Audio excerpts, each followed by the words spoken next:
We're at Ford's Theater and going to go inside and check out the history and how Lincoln was assassinated. So we just came in from outside, and right behind me is the ramp that leads you down into the theater itself. Up front, you actually get tickets, and they're just for donation. So whatever you feel like donating, and they'll give you however many tickets you need for the day. So as you first walk in, you'll come down these stairs. So as you come down the stairs, it tells you different parts of history, kind of give you some of Lincoln's background and everything that was happening in the United States during the time that he was coming into his presidency. This wall right here has got some information talking about how disgusting Washington, D.C. was at that time. Just gonna let this play for a minute, so if you want to pause and read.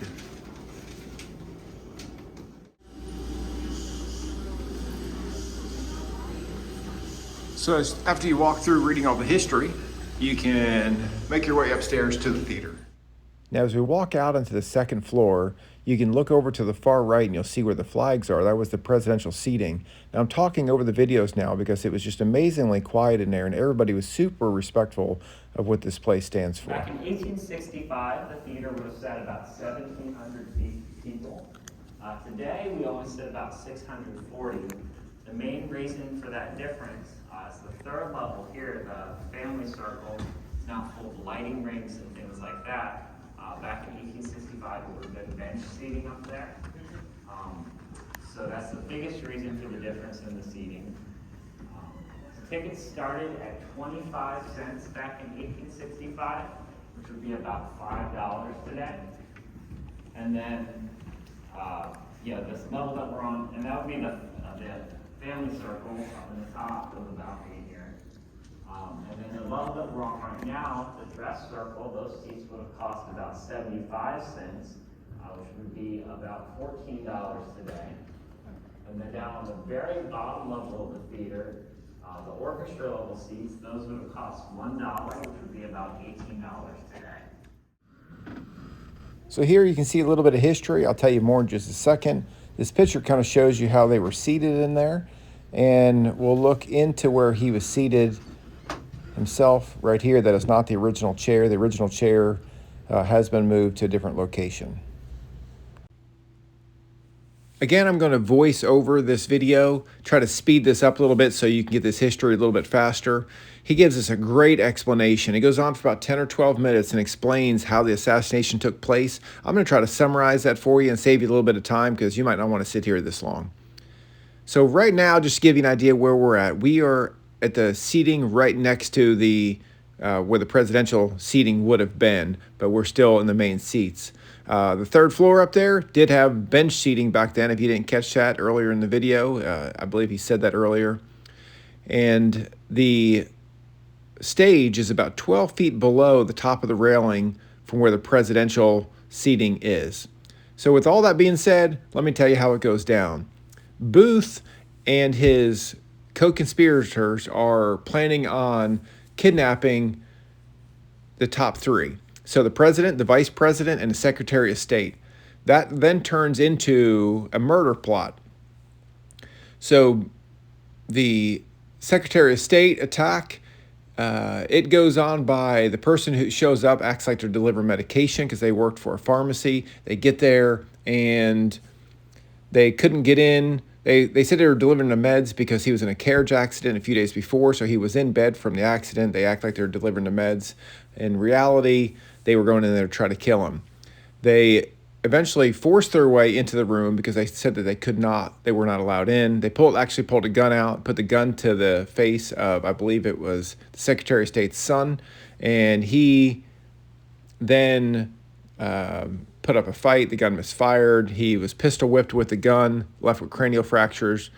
The assassin then goes in to try to kill the Secretary of State. He's attacking him, and it gets broken up by the male nurse. The assassin ends up getting away, and that was how that one went down. The vice president assassination, the person who was supposed to do that went in to where the vice president was. I believe it was at a hotel. He changed his mind, said he was in for a kidnapping, not an assassination, not murder, and he left. Meanwhile, Booth comes over here to kill the president.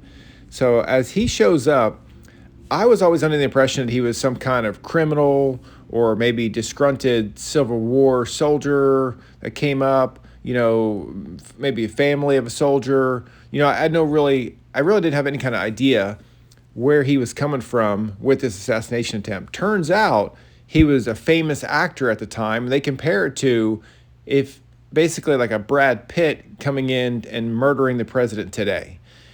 And so what happens is he's against Lincoln's ideas, and he decides that he is going to do this assassination. Now, he is well known at the theater, and so he goes to the theater to get his mail, realizes he's informed the president's going to be there that night. He gets everything put together so he can do his assassination.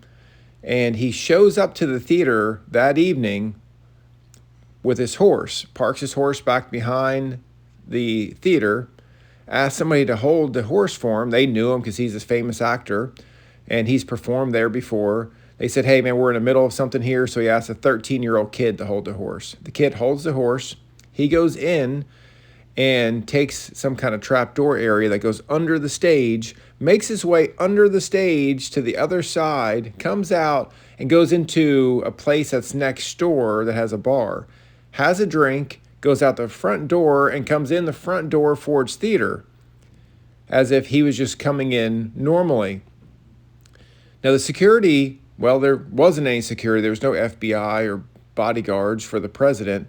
So he ends up going up the Booth goes up the fire escape stairway and comes into the second floor, goes along the wall, and makes his way over to the seating for the president. Now, there was a messenger there for the president, and Booth gave him something to the effect of some kind of card or something that says, hey, the president wants to meet me. I think, well, why would he want to meet this guy? It might sound weird, but the president was actually a fan of the theater, so you would believe that he might want to meet this person. I just scanned over to the stage so you can kind of get an idea, just thinking that Booth was crawling underneath the stage, made his way around to the bar, came back in, basically coming up behind us. And so he's behind us here, makes his way through the door to get in to actually make his way to the president. So now how does this actually go down once he gets back there to the president? Well, he gets in there and he knows the play. He knows what part's going to be funny, what part's going to be noisy. So he actually waited to open the door till he got to the funny part. And I say there was a little hole in the door. He could see the president in there. He's watching, and he's waiting till this part that he knows is going to be funny. Now, once he knows it's going to be funny and everybody starts laughing, that gives him the ability to go in the room, unseen, unheard, put the gun to the back of the president's head and pull the trigger. Now, Lincoln slumps over, unresponsive, never regains responsiveness. Now, he has got another couple with him and his wife that evening, and that man jumps up and tries to put a stop to what's going on, trying to stop Booth. And in the process, he gets a knife wound to his arm, which gives Booth just a second to get away. And in that time, Booth tries to jump over the railing, catches his boot spur on the material, maybe the flag, and throws him off balance. He lands down on the floor 12 feet down onto the stage. Now, he did suffer a broken leg, and I don't know if the broken leg happened during this fall or while he was trying to make his escape, because there's theories that the horse, after this happened, that the horse had a problem and fell, and maybe he fell and broke his leg. It's either that or he fell when he jumped over this edge. So regardless, he falls to the floor, he gets up, screams something out, basically, I believe it was in Latin, stating that he did not believe in what the president was doing as he's running off the stage. Runs out back, 13-year-old boy still holding his horse, and there he is. He takes off. So he's on the run, and he spends the next 12 days on the run. In a little bit, I'll show you the path that he took, but just know that he's on the run, trying to get away. He stops to get some more ammunition, another gun or two, and he stops somewhere else to see a doctor about his leg, and then he continues on to where he ends up being in a barn 12 days later, and 90 miles away, he gets surrounded. The federal agents now are looking for him, military officials looking for him.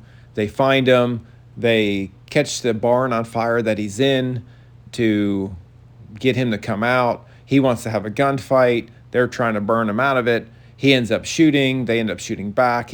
Booth gets shot in the neck. He gets paralyzed. They get him, and he only says a couple things, one of which, "Tell my mother I died for my country." And so he firmly believed that he was doing what he thought was going to be best for the future of America.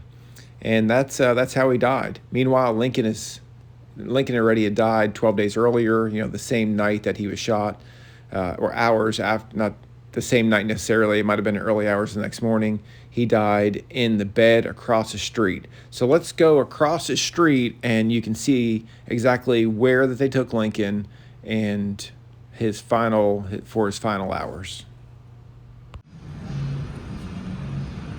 So they came out of Ford's Theater and went straight across the street to 516 10th Street, where they put Lincoln in the back bedroom. Now, as you come through this front door and down the hallway, you're going down the same path that they would have carried Lincoln to bring him to this back bedroom. Now, they put him in the bed. He's surrounded by his family and friends, and he eventually dies a few hours later from his injuries. Now, I'm voicing over this video because any area that was involved with Lincoln, just like in the theater, everybody's real quiet and respectful of the history and what happened here. So once you leave the bedroom, you go down the hall, you catch an elevator upstairs, and you come out onto this floor where they give you a little bit more history of what happened after he died and Lincoln's final journey home. After you read that and look at that material, you'll then go to another wall where it shows Booth's attempt to escape. And that is this right here. It shows you the timeline, where he went, what he did to try to be successful in his attempt to escape, which, as we know, 12 days after he made his assassination on the president, he then was shot himself and died. This wraps up our video on the assassination of Lincoln. Thanks for watching. If it was informative to you, give it a like, subscribe for more. Remember, this channel is all about PTSD, anxiety, stress, improving as a person, getting out and exploring this country that we live in, and getting the most out of your life. I appreciate you watching. Thanks again.